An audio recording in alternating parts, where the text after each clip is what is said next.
महाराज, अब हमें अनुमति दीजिए। हर दिन देवदास से कोई ना कोई समस्या का संदेश आ रहा है।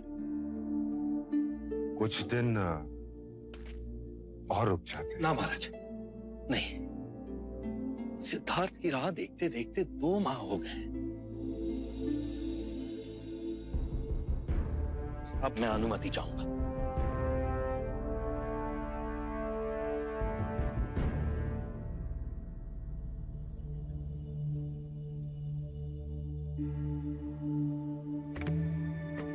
माँ, आप मेरी चिंता ना करें।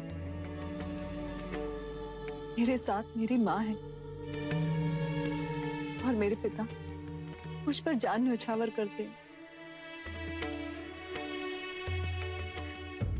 कैसी विवशता है ये। आप मन छोटा ना करें अमिता दीदी।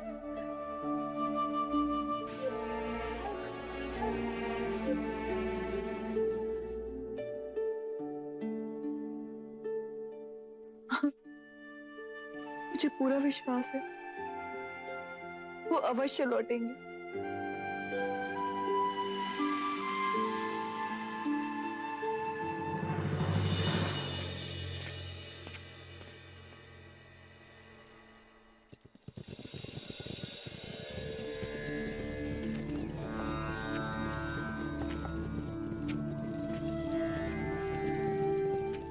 युवराज सिद्धार्थ! युवराज सिद्धार्थ! युवराज सिद्धार्थ! अमात्य, आप?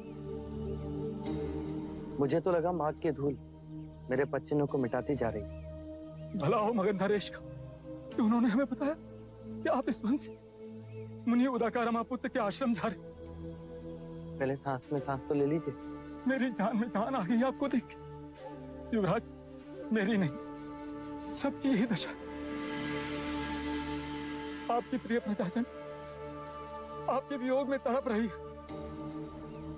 आपके प्रियजनों का तो पूछिए ही मत। मैं आपको कपिल वस्तु ले जाने आया। असंभव। महाराज शुद्धोधन ने कहा है कि आपकी साधना में कोई बाधक नहीं बनेगा। आप जैसा कहेंगे वैसा ही किया जाएगा। आपकी आज्ञा हो तो वहां आपके लिए आश्रम बनवा दिया जाएगा। आपके पावन दर्शन से प्रजाजन को संतोष होगा। आपके परिवार के लिए।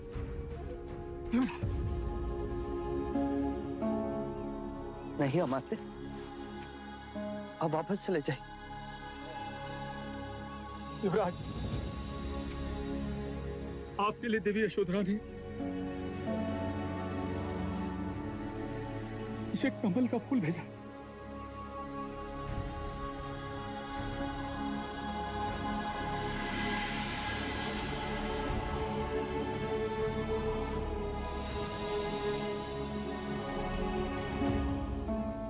क्या कहा देवी यशोधरा ने? कहा कि यह कमल का फूल उनकी और राहुल की स्मृति का प्रतीक है। आपको कपिल वस्तु वापस लाने का प्रण तो पूरा न कर सकूंगा, बस इतनी कृपा कीजिए। देवी यशोधरा की विनती न ठुकराइए। देवी यशोधरा ने आपसे आपकी स्मृति का कोई प्रतीक भिक्षा में मांगा है और कहा है आपकी प्रतीक्षा में हर क्षण आंखें बिछाए बैठी।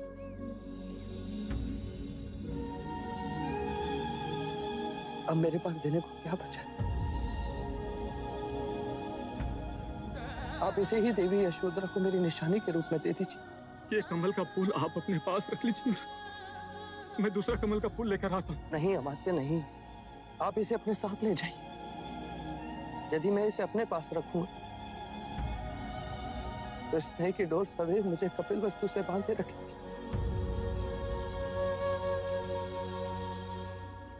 और देवी यशोदा से कहिएगा मैं उनके पास अवश्य लौट कर आऊंगा।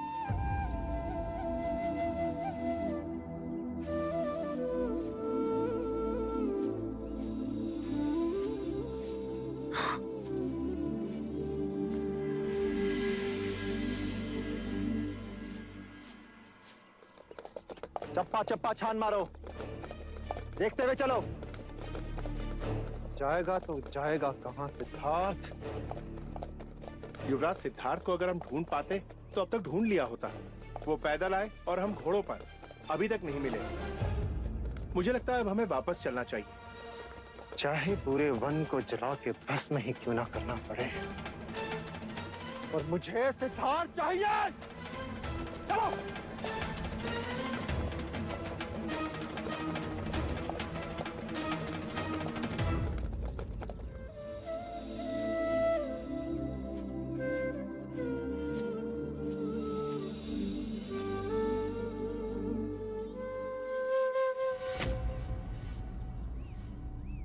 सिद्धार्थ गया तो गया कहां?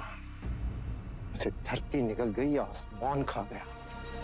पिछले 15 दिनों से हमने सारे मार्ग छान मारे, अब किस ओर जाना है कुमार?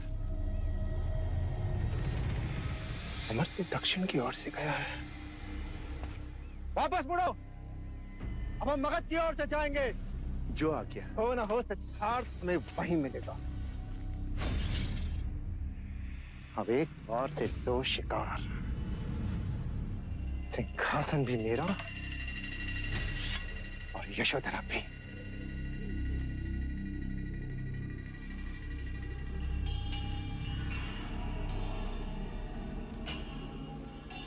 मैं जब भी इन पंछियों को देखती हूँ मुझे तुम्हारी याद आती है यशो।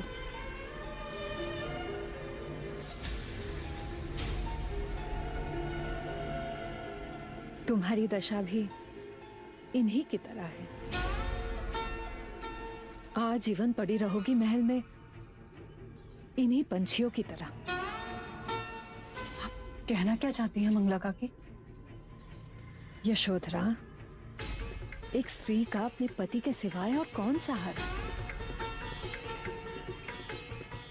और फिर सिद्धार्थ को क्या पता आने में कितने वर्ष लग जाए। महाराज और महादेवी के सहारे ये वर्ष भी कट जाएंगे। यही भूल तो तुम कर रही हो यशोधरा। अब देखो, महाराज कुछ ही दिनों में राजकाज में व्यस्त हो जाएंगे और तुम्हारी प्यारी माता प्रजापति नंद का जीवन संवारने में तुम्हें भूल जाएंगी। तुम्हें अपने माता पिता के साथ देवता चले जाना चाहिए था। मेरी मानो तो इस पंछी की तरह उड़ जाओ।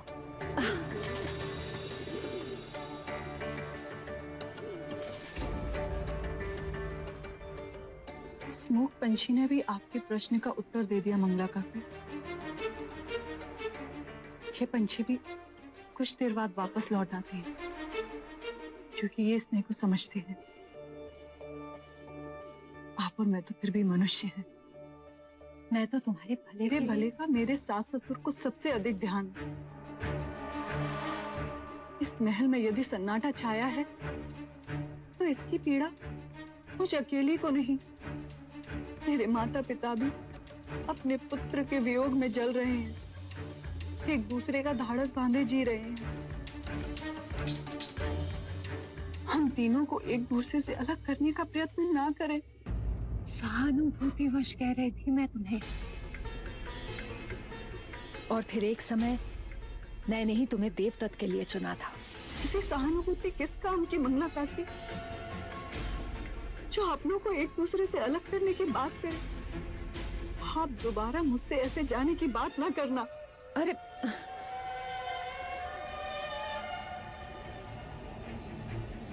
तुम्हें कपिल वस्तु से भेजना मेरे लिए अति आवश्यक है।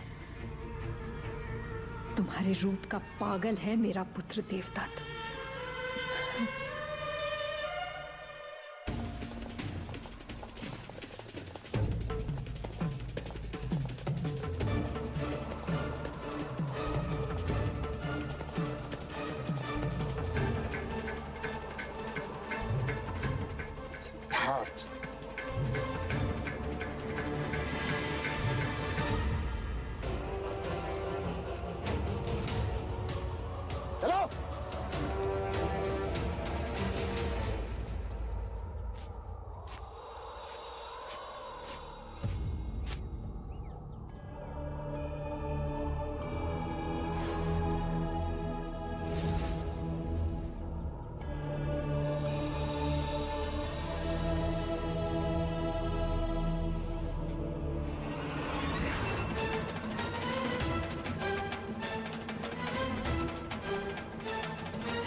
ये घुड़सवार इतनी गति से आ रहे थे, अवश्य ही तुम्हें कुचल देते।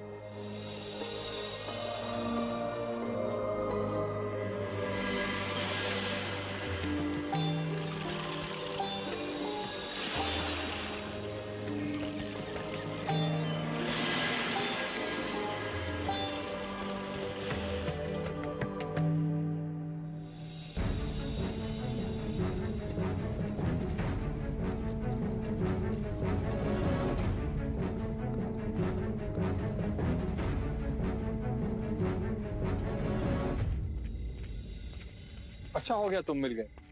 हम सब कपिल वस्तु लौटने ही वाले थे देवदत्त। बिना सिद्धार्थ से मिले? इसने कहा हम युवराज सिद्धार्थ से नहीं मिले। तो क्या कहा सिद्धार्थ ने? युवराज सिद्धार्थ ने कपिल वस्तु लौटने से मना कर दी। भाई की हत्या का मुझे कोई संकोच नहीं होता। भाग्यशाली हो सिद्धार्थ, स्वयं मेरे रास्ते से हट गए, नहीं तो आप कहाँ खो गए? हाँ? सिद्धार्थ ने कहा कि वो कपिल वस्तु नहीं लौटेगा, किंतु उसका मन बदल भी तो सकता है। नहीं, उनका संकल्प अटल है। ये देखिए, देवी यशोधरा का दिया ये कमल का फूल भी उन्होंने लौटा दिया। कहने लगे यशोधरा की स्मृति की अंतिम डोर भी उनके रास्ते की बाधक न बन जाए।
आ गए।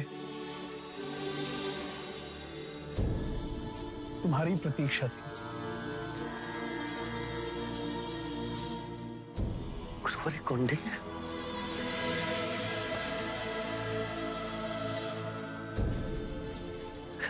गुरुवरी कौंडी, युवराज सिद्धार्थ। केवल सिद्धार्थ, उस युवराज को बहुत पीछे छुड़ाया। यही वो ज्योतिर्मय सिद्धार्थ है जिसके बारे में आप सबने मुझसे सुना है।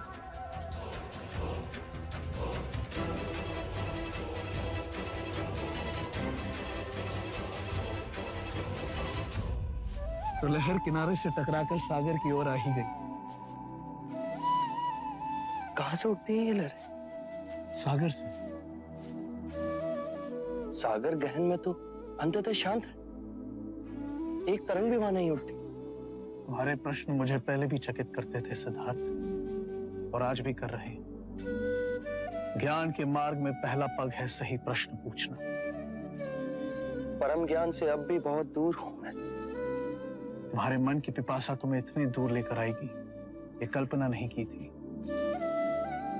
महाराज शुद्धोदन की चेष्टा के विपरीत वही हुआ जो होना था। मुझे जीवन और मरण के इस चक्र से मुक्ति के मार्ग की खोज है, और यही तृष्णा मुझे गुरुवर्य आचार्य अलार कलाम के पास ले गई। उनसे मैंने सांख्य शास्त्र और ध्यान मार्ग की दीक्षा ली। अब आगे की यात्रा के लिए मैं गुरुवर्य उद्रक रामपुत्र के यहाँ आया हूं। अब हमारे नई परिचय की यात्रा की शुरुआत होगी। अब तक हम गुरु शिष्य थे, पर अब गुरु भाई बन गए। तो क्या आप भी उद्रक रामपुत्र के शिष्य हैं? तो कृपा कर मुझे उनके पास ले चलिए। मुनिरुद्र रामपुत्र के पास तुम्हें ले जाऊं इतना सामर्थ्य नहीं है मेरा। अब यहां तक आ गई हो तो आगे की यात्रा तुम्हें अकेली ही करनी होगी। सिद्धार्थ, सोच लो, उसके बाद पलटने का कोई रास्ता नहीं होगा। पलटने के लिए इतनी दूर नहीं आया मैं। वो देखो, वो जो सामने वाली गुफा है, वहीं पर मुनि उद्रक रामपुत्र साधना कर रहे हैं। उन्होंने जीवन के 70 वर्ष से अधिक समय साधना के लिए समर्पित कर दिए। वो मौन रहते हैं।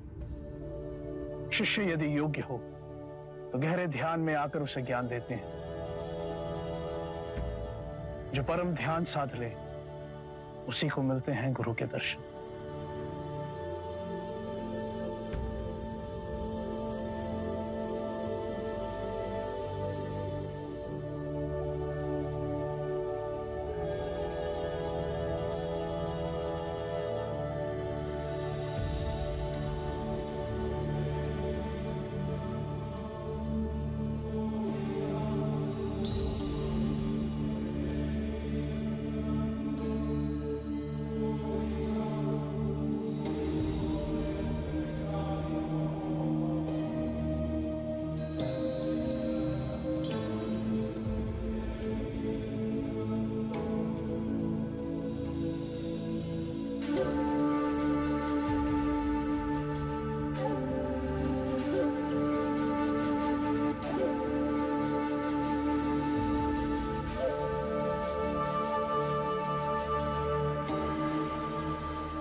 किसने तुम्हें यहाँ आमंत्रित किया?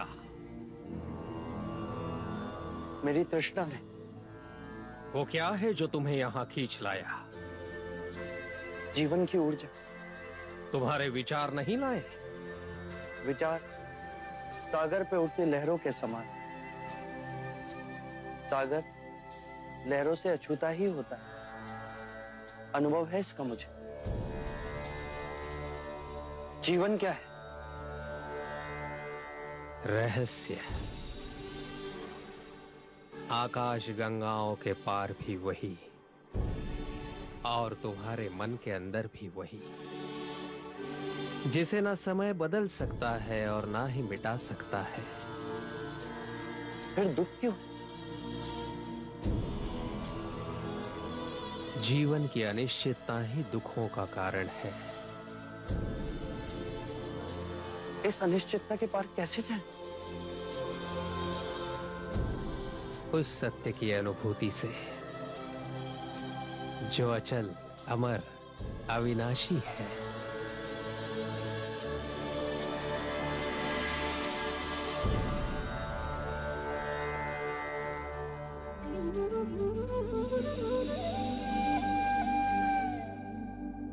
काल अनगिनत चक्रों में घूमता है।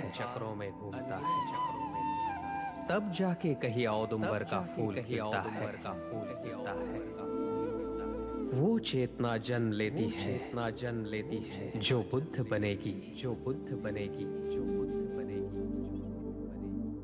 मेरे अहोभाग्य कि तुमने मुझे गुरु स्वीकार किया।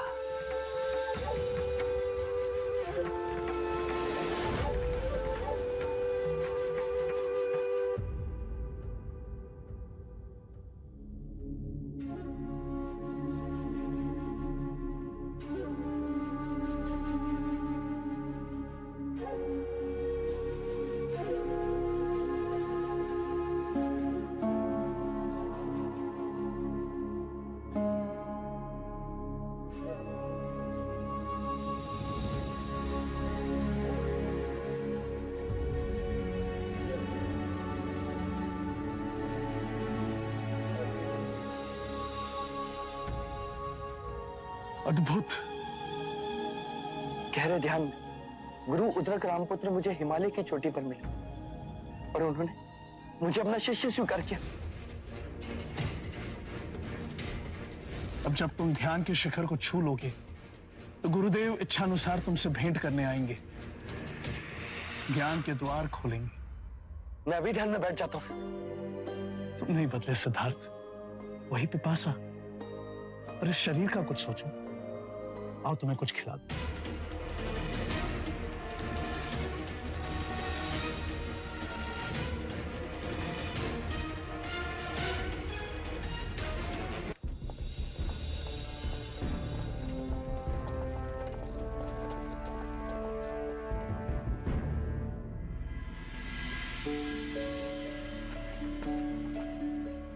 देवी यशोदा, राजा अमितोदन और अमात्य लौट आए हैं। कुमार देवदत्त भी उनके साथ हैं।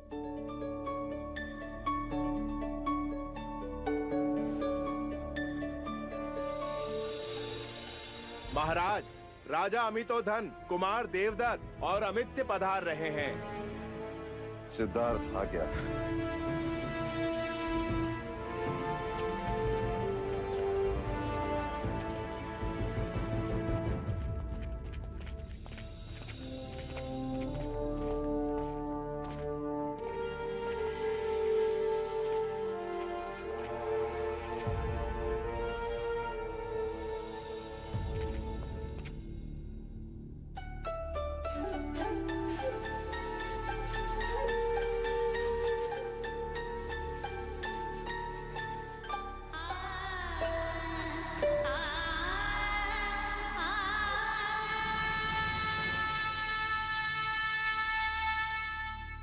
महाराज, हम अपने उद्देश्य में असफल रहे।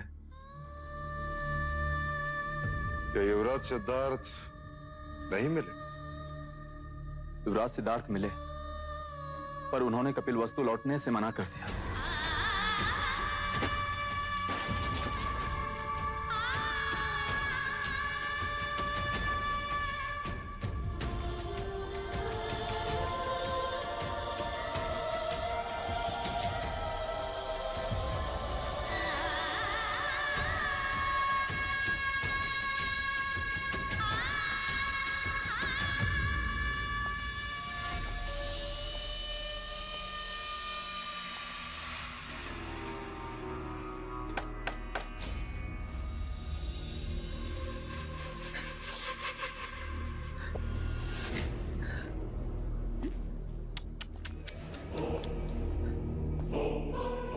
कितना निर्दयी है वो,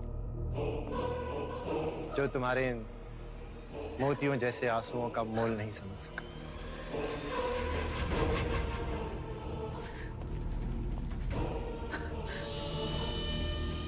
जिसके लिए तुमने अपने श्रृंगार को भी नोच फेंका, वो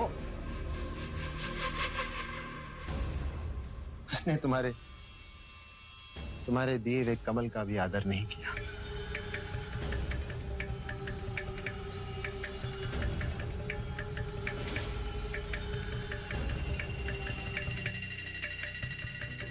भूल गया है वो तुमको यशोधरा,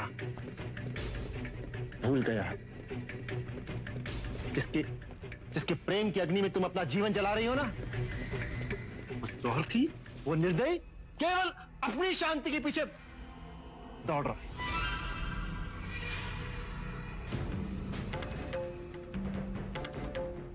सिद्धार्थ से स्वयं मिले थे तो और क्या, ये उसी ने तो मुझे दिया है, स्वयं सिद्धार्थ ने। ये कमल का फूल आपके हाथों पे से, ये तो कल रात में चोरी हो गया था।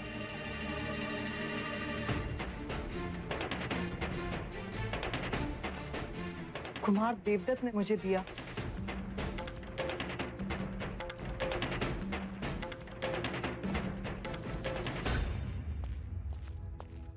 मेरे मन में शंका जागी कि सिद्धार्थ देवदत्त से मिले तो युवराज से केवल मैं मिला।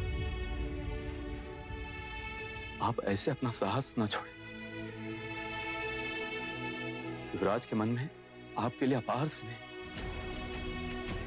उनकी आंखों में दुख के जो आंसू उभरे वो मैंने देखे। युवराज ने आपके लिए संदेश भेजा। उन्होंने कहा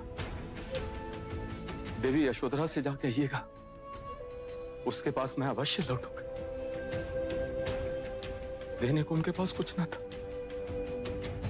इसलिए ये कमल का फूल अपनी ओर से आपको देने को कहा। बस इसके आगे कुछ ना कहें।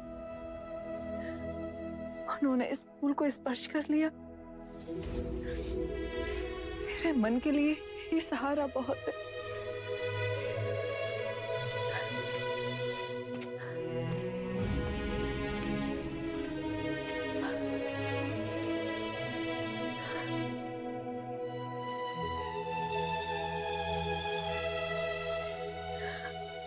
आप आओगे, मुझे विश्वास है। और मुझ तक पहुंचने से पहले ना जाने कितने कठिन रास्तों से निकलोगे। बस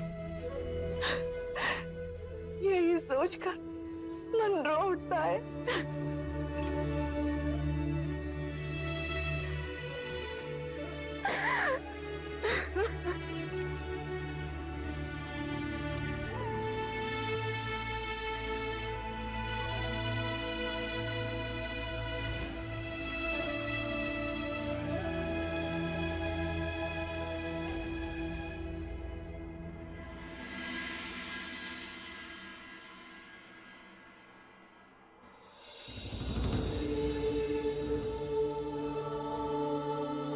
गुरुवर, यदि परम सत्य है तो वो कहाँ है? हर चक्र के केंद्र में जैसे कील गड़ी होती है और वो उस चक्र को घुमाती है, परंतु स्वयं कभी नहीं घूमती, स्थिर ही रहती है। यदि चक्र ही ना तो कील भी नहीं होगी। अनंत चक्र घूम रहे हैं, चारों ओर असंख्य केंद्र बिंदु हैं, हमारी सृष्टि से छुपे हुए असंख्य केंद्र बिंदु। चाहो तो इसे आत्मा कह लो, बीच से भी छोटे और अनंत से भी विशाल, सारी सृष्टियों को चादर की तरह ढके हुए, पर इस हाथ में भी समा सकते हैं।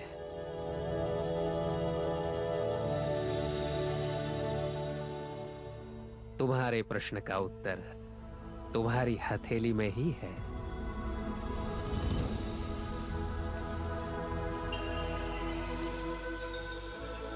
इस फूल को देखो। फूल को कैसे पता कि उसे कब खिलना है? विचार के बहुत आगे ज्ञान का द्वार है। ये जो मन डोलता रहता है ना, उसे शांत करो, खाली हो जाओ विचारों से, मुक्ति की आशा से, प्रश्नों से, और फिर अपने सोने मंदिर में अपने दिए को जलाओ और स्थिर बैठो। सब डोले परंतु तुम ना डोलना। अपने समग्र शरीर से सांस अंदर लो, रोको, देखो क्या हो रहा है। अपने समग्र शरीर से उस सांस को छोड़ दो। अपनी हथेली खोलो, स्वीकार भाव से जो आ रहा है उसे आने दो। अपनी सांस पर ध्यान रहे और अंदर जाओ, डूब जाओ सिद्धार्थ, निर्भय होकर।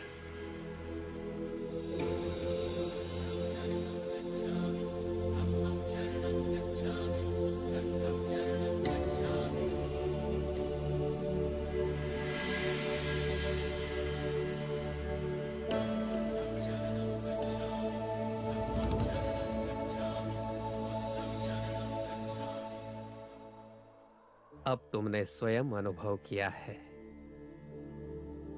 अनंत ही शाश्वत है और शरीर के हर कण में एक ब्रह्मांड छुपा हुआ है।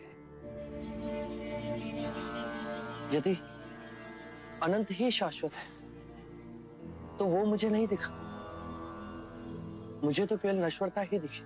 वो तुमने चुना है, तुम जिस गहन में हो वही तो देख पाते हो, परंतु द्वैत तो कहीं है ही नहीं।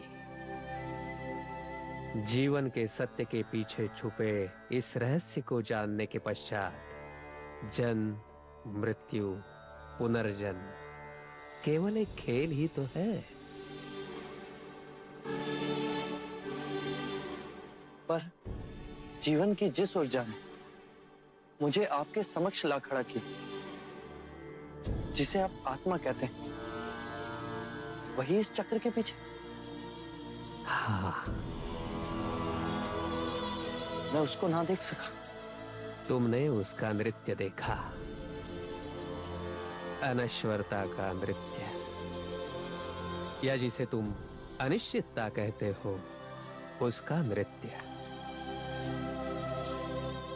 अब ध्यान में उस बिंदु पर जाओ जहां जो देख रहे हो और जो घट रहा है वो दो नहीं, एक हो जाते हैं।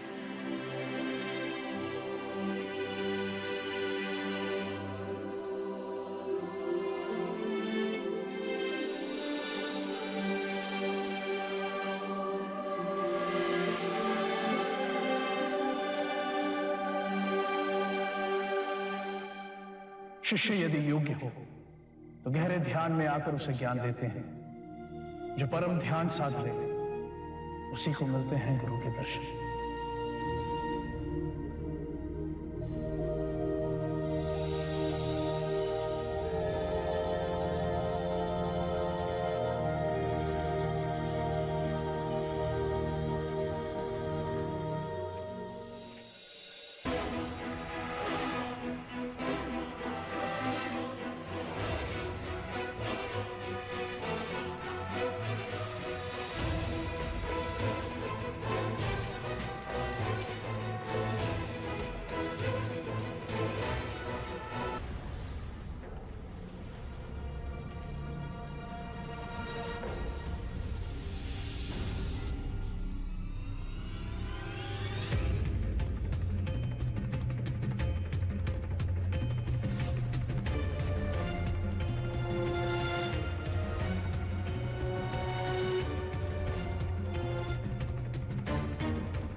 सेनापति बांदुल, तुम?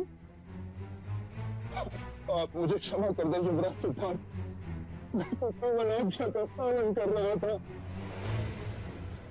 कौशल नरेश महाराज प्रसन्नजीत के आदेश पर ही मैं आपको यहाँ मारने आया। इस तरह वो अपना प्रतिशोध लेना चाहते थे आपसे। मुनिवर, आप मुझे क्षमा कर दे। युवराज सिद्धार्थ को अब मैं तुम्हारा आंख भी उठाने की हिम्मत करूं तो मैं अंधा हो जाऊंगा। इसे क्षमा कर दे गुरुवर।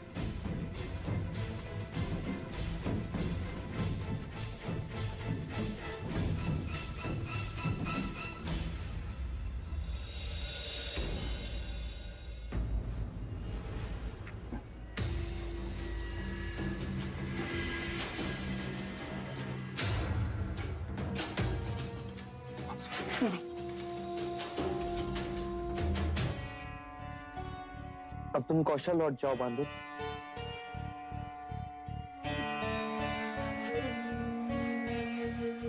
आप हम सामान्य मनुष्य जैसे नहीं। 2 बार मैंने आप पे आक्रमण किया और आपने दोनों बार मुझे जीवन दान दिया। इतनी अपार दया मुझ जैसे व्यक्ति पे युवराज। तुम मुझे मार देते मैं, पर जो मर नहीं सकता उसे तुम भी नहीं मार पाते। अब तुम वापस लौट जाओ।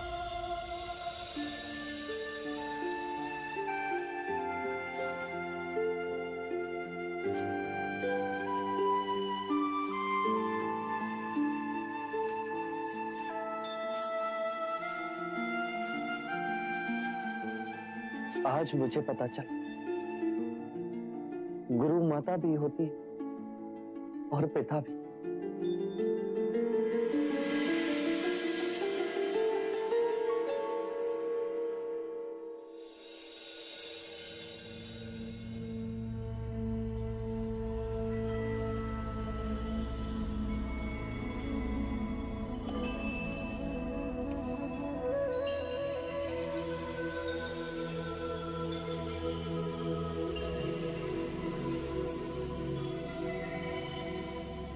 अब भी प्यास है?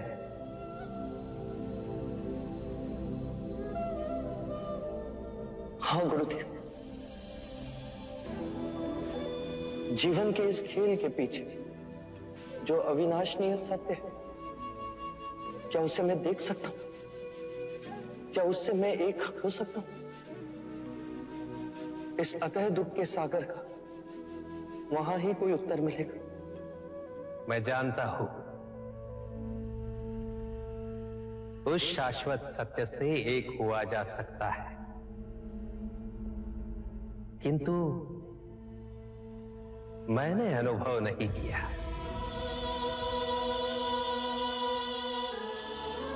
इसके आगे मुझे नहीं पता।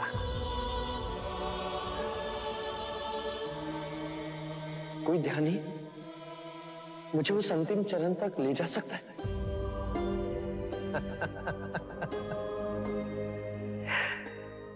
यदि मुझे पता होता तो मैं उस ध्यानी के चरणों में ना बैठा होता।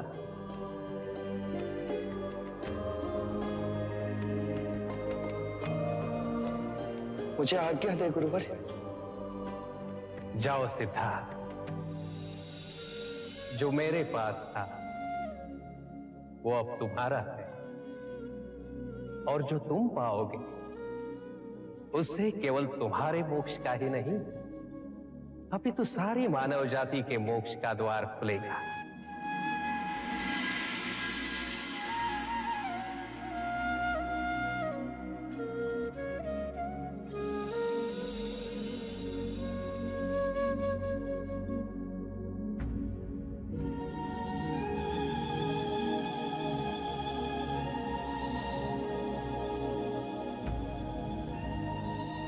गुरु उद्रक रामपुत्र ने मुझे जाने की आज्ञा दी। अब आप भी मुझे जाने की अनुमति दें। अब किस ओर जाओगे? दंग श्री पर्वत की ओर। जब गुरुदेव कहते हैं कि सब माया है, तो हम अपनी बुद्धि से ही समझ पाते। आज तुम्हें जाते देख मन में इतना मोह उठ रहा है। 15 दिन में तुम्हारे प्रेम से वशीभूत हो गया मैं सिद्धार्थ। अब ये है माया का खेल, और इस माया से छूटने में न जाने कितने जन्म लग जाए।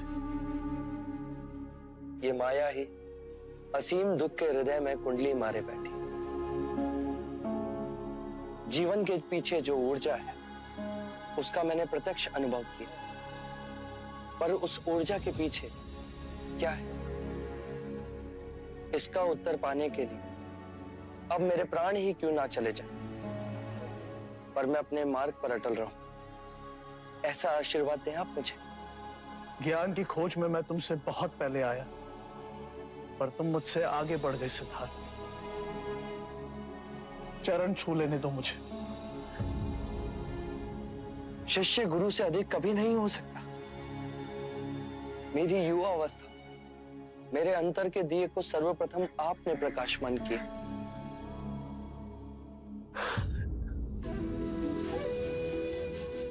जीवन के भेद में परम सत्य है और उस तक पहुंचने वाले सिद्धार्थ का नाम उस सत्य की तरह अमर, अजर और अविनाशनीय बना रहे।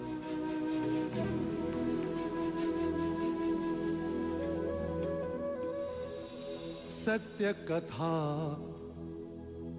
पुरुषार्थ कथा, सुनो सुनो सिद्धार्थ कथा।